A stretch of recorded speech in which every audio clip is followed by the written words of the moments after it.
Haley here with the second video to show you how to use the icons on the screen. So on this side we have are the positions for the cadaver. This one is what we call the normal state. This is a side view. We can go back to the normal state by clicking this. This is the top view. We can go back to the side view by clicking this, normal view by clicking this. If we want people on the other end of the table to be able to view the cadaver, we can click this icon and it'll flip the cadaver. Tap it again. It'll come back to its normal state. And the cadaver in real life was about 6 feet tall, but to get it on the screen, they made him smaller to make him 6 feet tall again. And so all his organ systems, everything like that will be the actual size. You can click on this icon. There we go. Bring it back to its normal state. You click here. Now to use the eye icon right here, this is a really important one.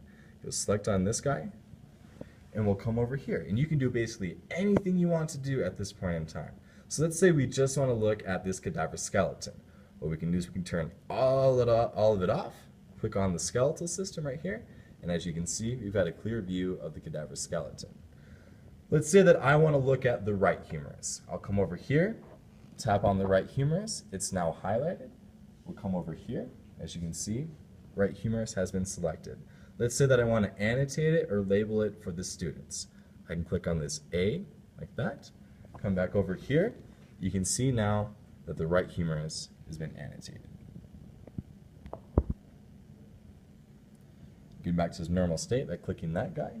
Come back over here. Let's say that I don't want to annotate it, but I do want to color it something cool. I will click Use Flat Color. Come down here. Maybe. 1 second. Try this again. Come here, use flat color, go here. We'll select a color like red. And we'll close. As you can see now, the right humerus is red. If you want to make the bone a little transparent, what you can do is click on this circle again, unclick the flat color, and click transparent. If you look now, the bone is transparent. You can also use flat color and have it transparent as red again. So different tools that you can use to help students learn about the cadaver.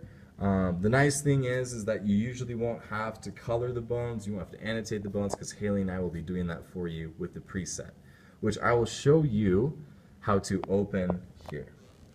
If you come to this icon with the 1, 2, 3, and 4, you can select it, click on the settings here, and there's a list of all the presets that we have. So we can scroll down, let's say to here, the different vessels within the brain. We'll click on him, and we'll close out. So here you go. This is the preset for that lab, say, and what you can do is you can interact with it.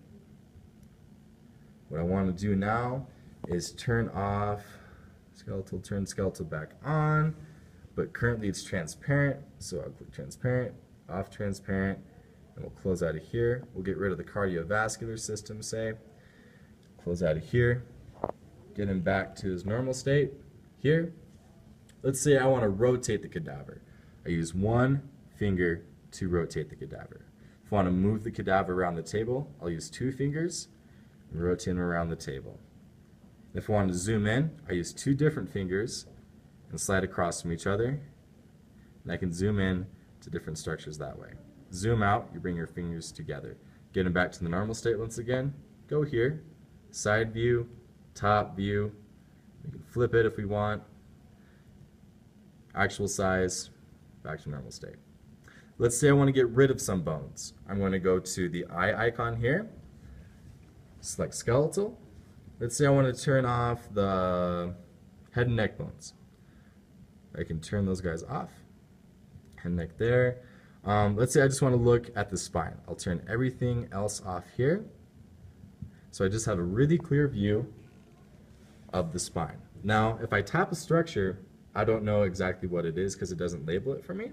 But if I turn the eye icon back on, I can tap a structure and it'll tell me over here. That's the second thoracic vertebra.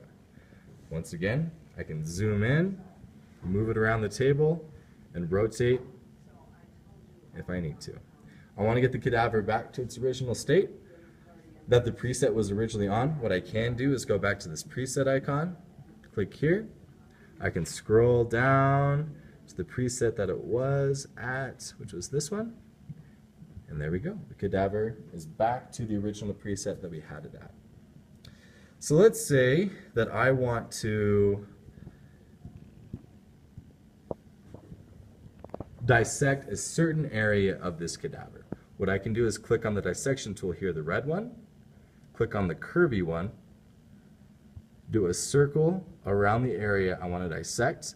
Notice that I stopped about an inch from where I started that circle, otherwise the program gets confused and puts the circle someplace else. I tap in the center of the circle that I drew. Yes, I would like to penetrate all structures. It's going to take just a little bit, but the cool aspect about this tool is that it enables you to remove layer by layer by layer by layer so that you can look at the muscles, look at the bones, get rid of different things here and there.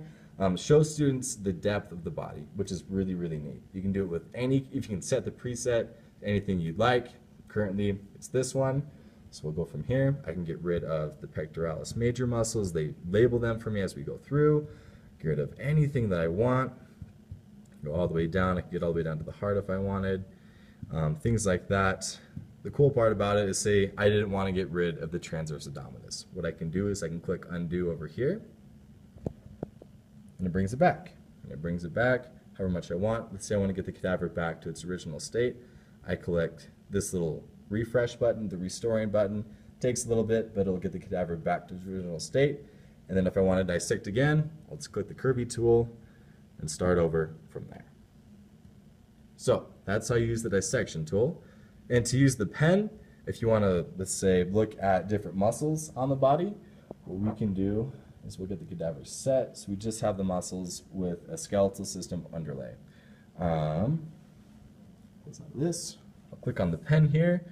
Blue's a cool color, so I'll use that. They want to know the muscles of the forearm.